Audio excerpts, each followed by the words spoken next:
Hello, everybody. Welcome to the Political Vigilante. My name is Graham Elwood in our illustrious Rhodes studio, a lovely hotel. We are in somewhere in Louisiana, which I don't get to this part of the world very often. But I'm here with the Natural Progressive. Chris, how you doing? Great. How are you, Graham? I'm excellent. I'm excellent. My fault. We just did the time change thing and we traveled last night, so I was a little doing this. I apologize. No big deal. I figured. It's the first day. So. I thought I was on Eastern time, but I'm on Central time, which is only an hour different. And then the time change. Usually I'm good with the time zone stuff, but whatever. It is what it is. I was prepared for you to slip up on that one. Not that you slip up often. It's just, you are on the road and a lot going on and time change in the middle of it. Well, I appreciate your patience. So you sent this article, and let me see if I can share it with everybody so everyone can see it. So here's the article that you sent me. These are the toughest emissions to cut, and a big chunk is of the climate problem. And it's a very in-depth article about how the shipping industry has right. I'll read this right here. About 60% of the carbon emissions from cement production, for example, are released by a chemical reaction that's critical to converting limestone into cement. While some research has looked at replacing limestone with more climate-friendly ingredients, including, ironically, coal ash, these efforts remain fledgling. A more likely solution, the authors write, is for cement producers to install equipment to capture the CO2 before it's released into the air and store it underground. And then there's this graph here that goes into, if I can show all of this.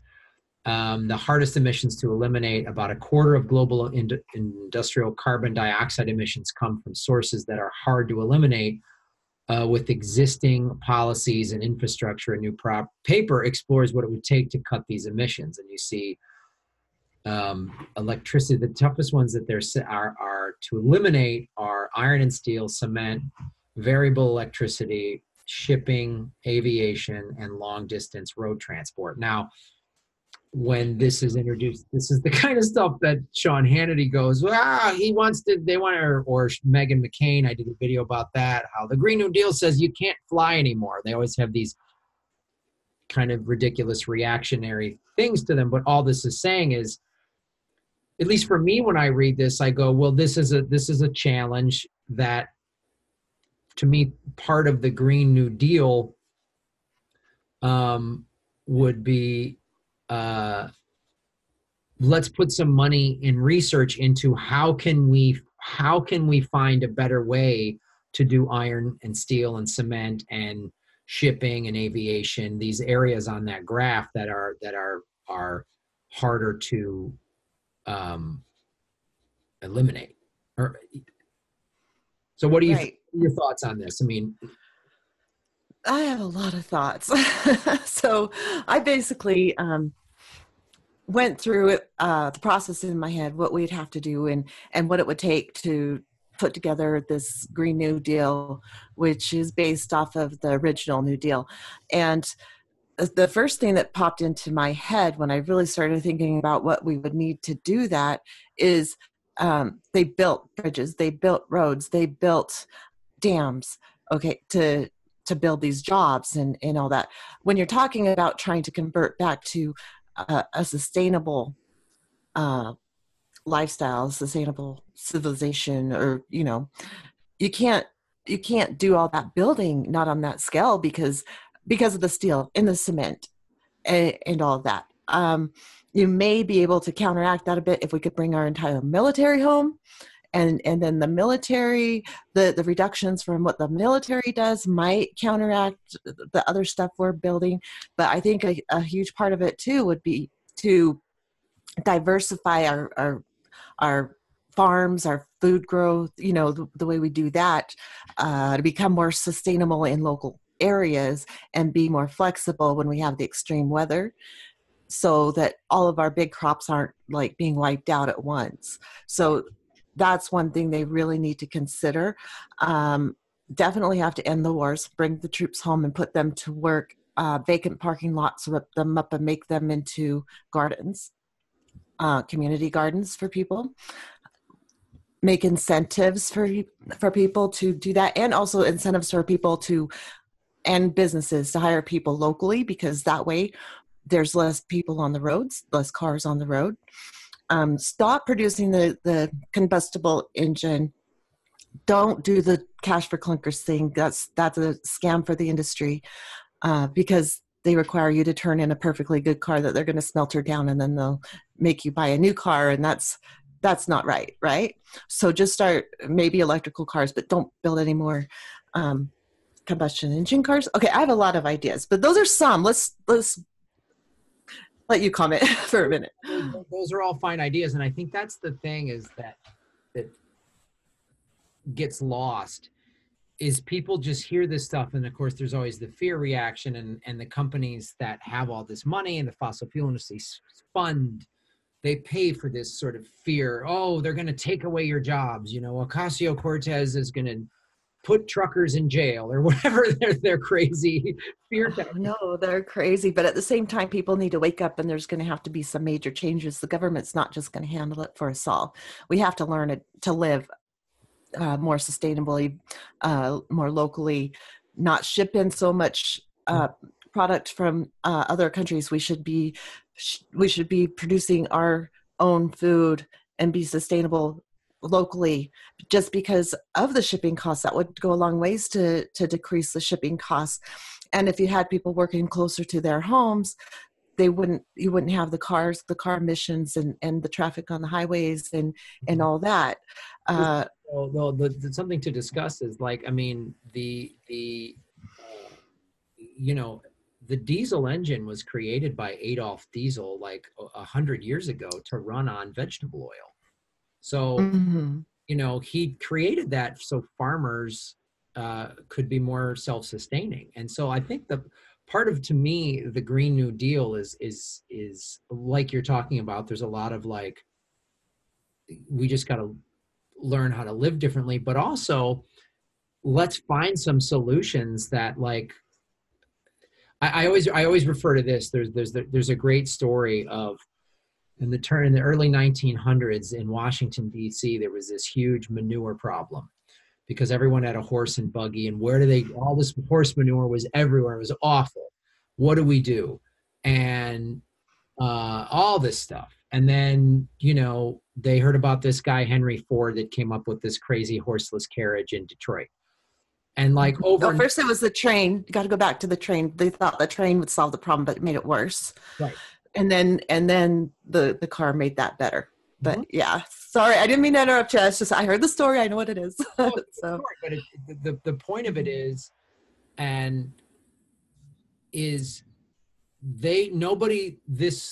somebody created something that fixed another problem that no one had even thought of, and people were like, oh God, they're gonna, the blacksmiths are gonna be put out of business or whatever.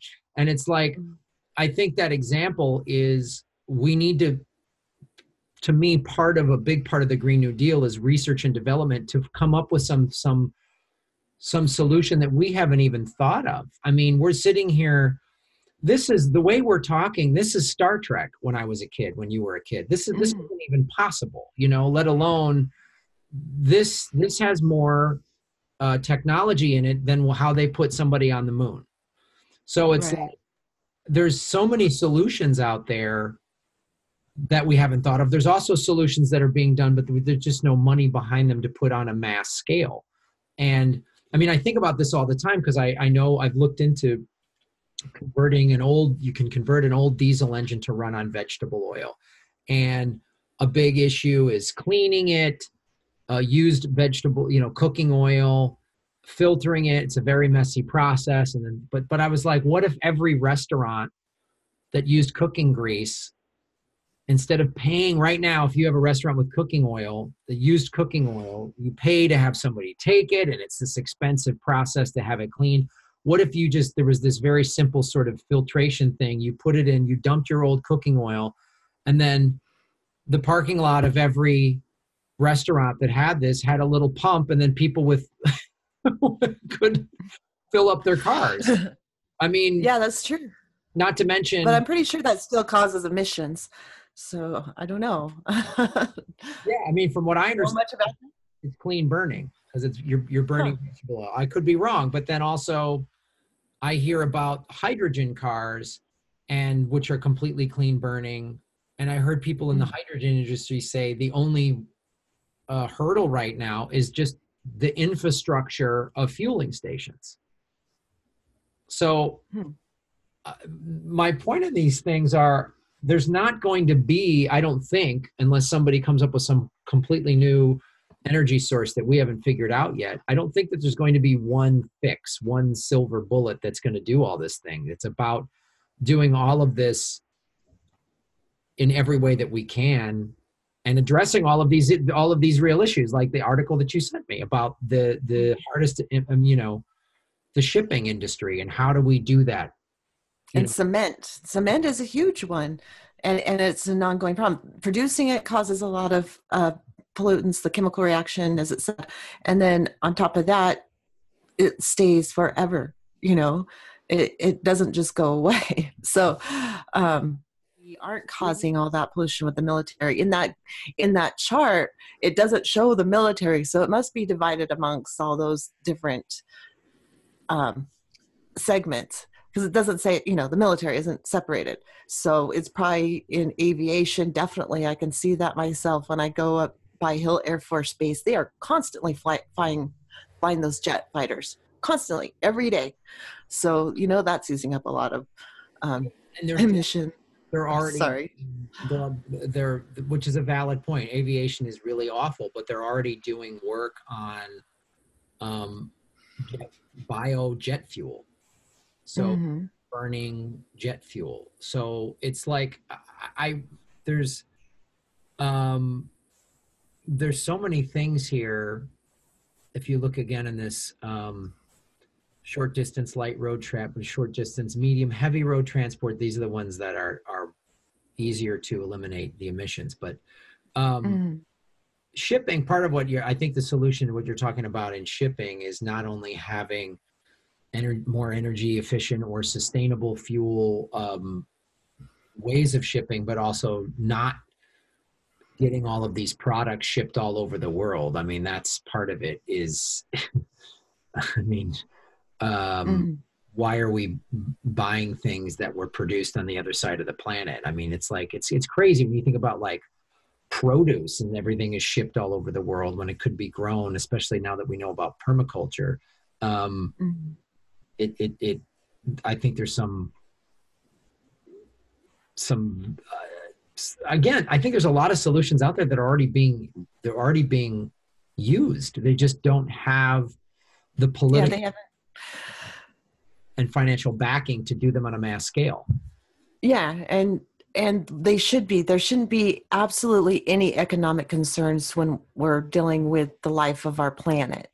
I honestly think it's ridiculous when they talk about money at all, because we're talking about all life on Earth, not just humans, but all life on Earth. And to even put a dollar amount on that just blows me away.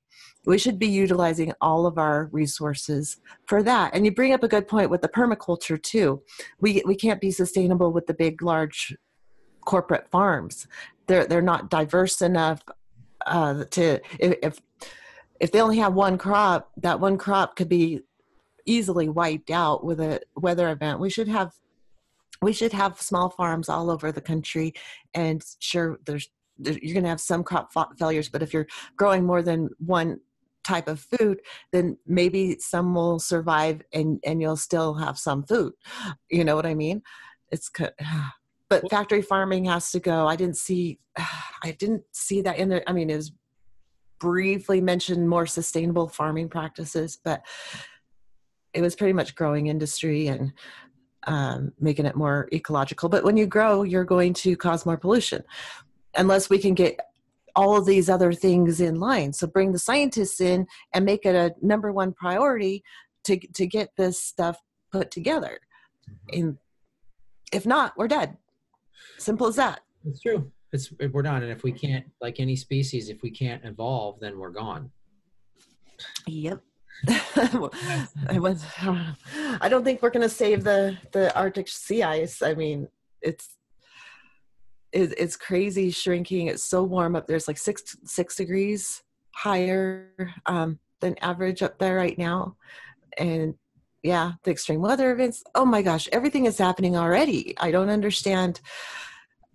The ocean is dying.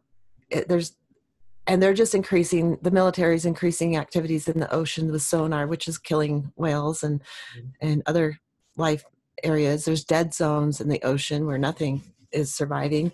And those problems aren't being addressed. I didn't see anything about the oceans in the Green New Deal outline. You just got the Green New Deal. You said you were looking over at that Alexandria Ocasio-Cortez has proposed. What in it have you seen that resonates with you, or you think anything in there is missing, or? Oh, there's the military stopping the wars is missing, because if you're trying to get rid of emissions, it's stupid to ignore the number one producer of pollutants. Mm-hmm. It's how do you even, the thing that is in it that bothers me, like I said, is just how much it's build new this, build this, build this, build this. We can't be building that much stuff and save our and lower our emissions and everything, at least initially. I mean, you could build it, but it's going to cost a lot of energy, fuel, all that to build it initially. So it may save in the long run, but we may not have that much leeway, is what I'm saying. We need to cut down a lot. And the scientists that I've talked to, I've been interviewing environmental researchers and scientists, and they're saying it's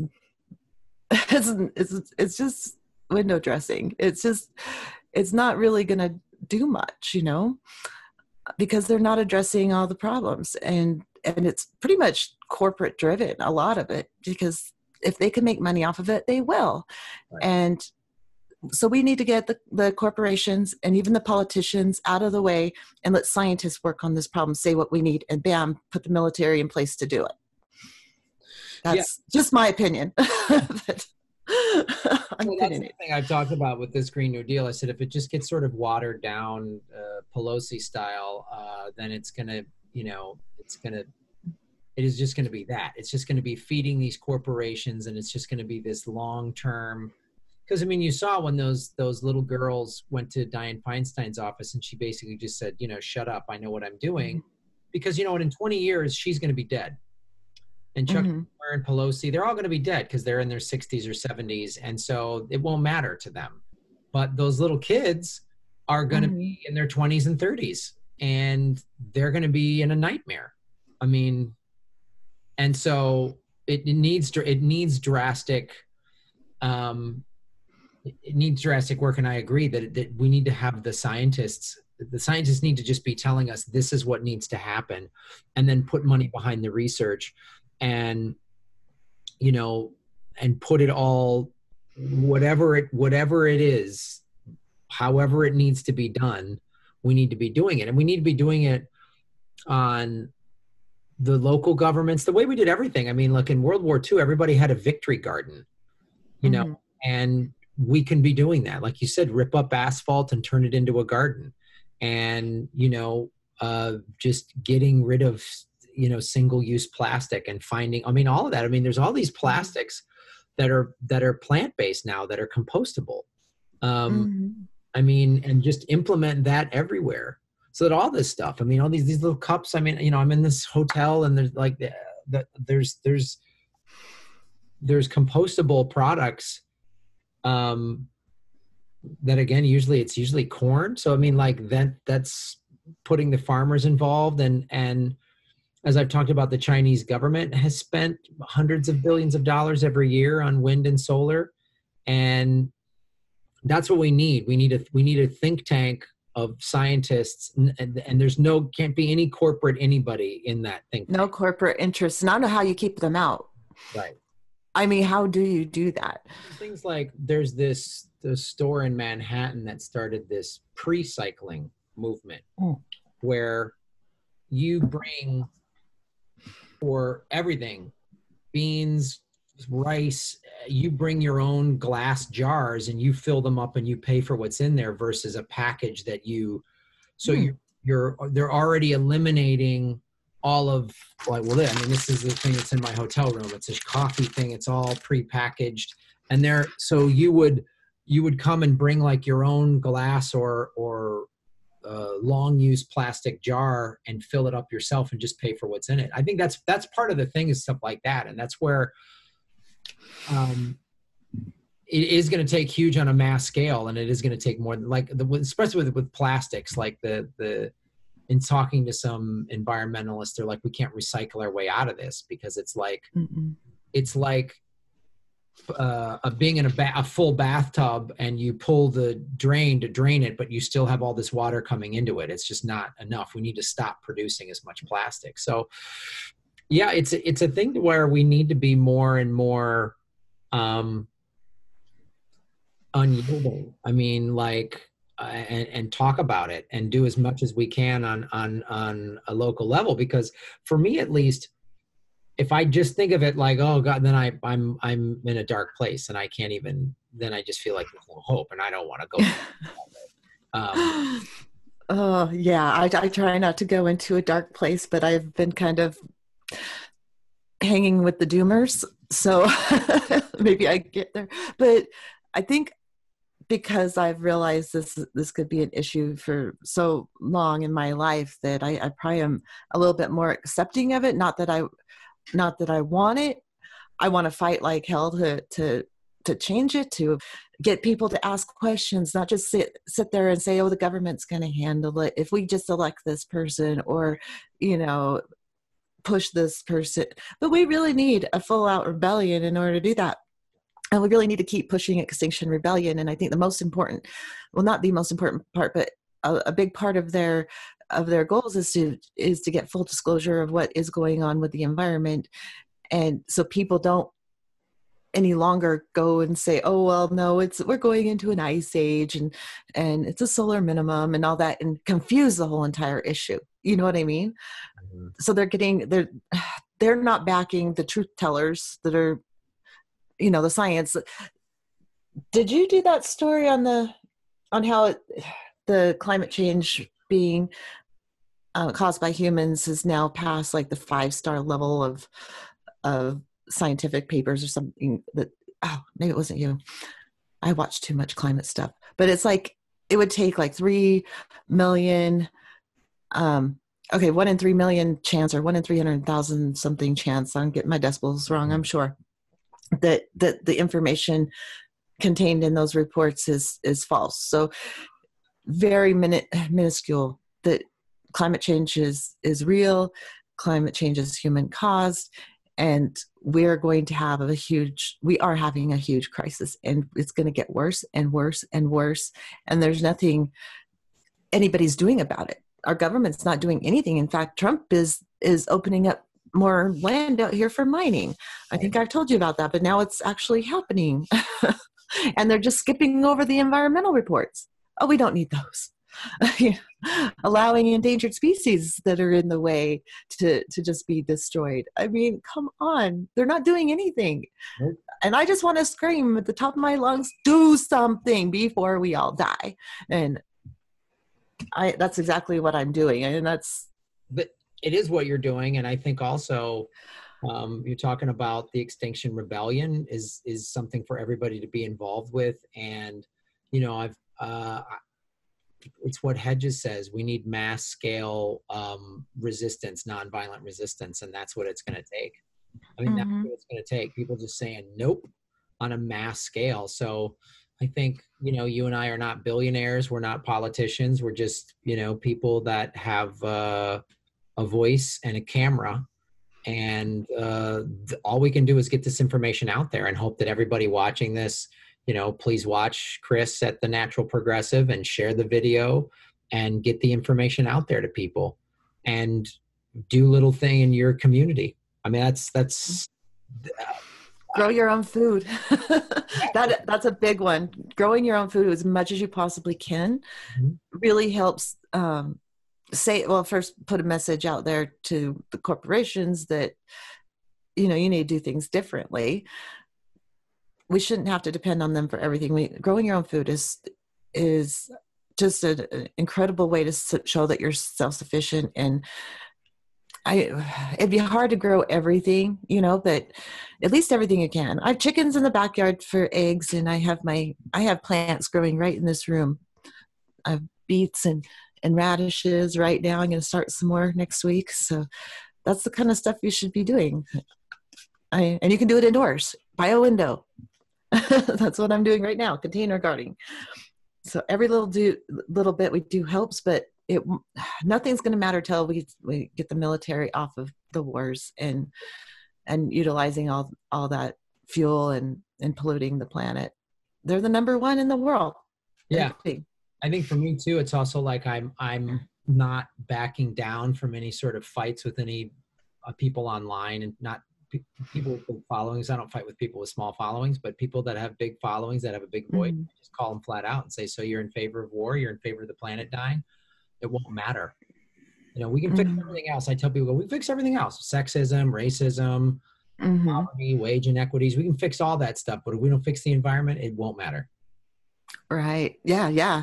That is a problem. And I got this comment on one of my shows. It was kind of heartbreaking. This lady I think it was a lady, I don't know, was attacking. She said, not just me, but all white people. You white people care more about animals than humans, and something just horrible like that. I'm like, you do understand that we depend on those animals for everyone to live. It has nothing to do with race or anything. But she made it racism. She made it all about racism and white people caring about animals more than people. And people are animals. I hate to break it to other people, but we are animals. We're just a different species, but we are animals that depend on all the other life on the planet. We need the biodiversity, which is being lost every single day. We're losing 150 to 200 species a day, every day. Go to bed at night, wake up, live your day, and then go to bed. There you go, 200 animals and plants dead, gone forever. So, I mean, wake up, people. Wake up, please. Wake up. I'm just frustrated. And I'm going to keep spouting this message. I'm going to go on and on and on about this until people start to listen. Maybe do some research on their own. Yeah, people need to wake up. People need to, I use your analogy a lot when I speak of this, which is we need to react as though there's a meteor coming towards the planet. And yeah, I don't know what it's people are going to wake up to it. They're going to have to, because look, these polar vortexes and these hurricanes, and Southern California just had the coldest winter ever. And we're going to just keep getting more extremes. So California has no more drought. Drought's over. But guess what? I know, I've seen that. We'll have another one. Like, there'll be another drought. If we don't store this water, which we're not, and we're not building pipelines. So there's going to be another drought. And it's going to be like, remember when we had all that water? What did we do with it? What did we do with it? Did we build pipelines to spread it around? No. But they probably used a lot of it in manufacturing and mining, and because that takes thousands and thousands and thousands of gallons of water to do those processes. So and it's poisoned after that. Yeah. So I gotta run. Ron and I have to drive to another city to go do shows tonight. So understandable. We're running a little late. All right. Say hi to Ron for me. I will. But I really thank you for your time, Chris, and I appreciate you bringing this up and not backing down on talking about this on your own show. So everybody watching, please go to check her out at The Natural Progressive. My show is very climate centric. So if you want, and I'm interviewing people who are more experts than I am, which is awesome. So you know more about this than I do, and you're interviewing a bunch of climate scientists. So it's good information for everybody to have. So thank you so much for supporting the show, and thank you for taking the time. And we will see all of you, and thank everybody else for watching. Thanks, Graham. Bye.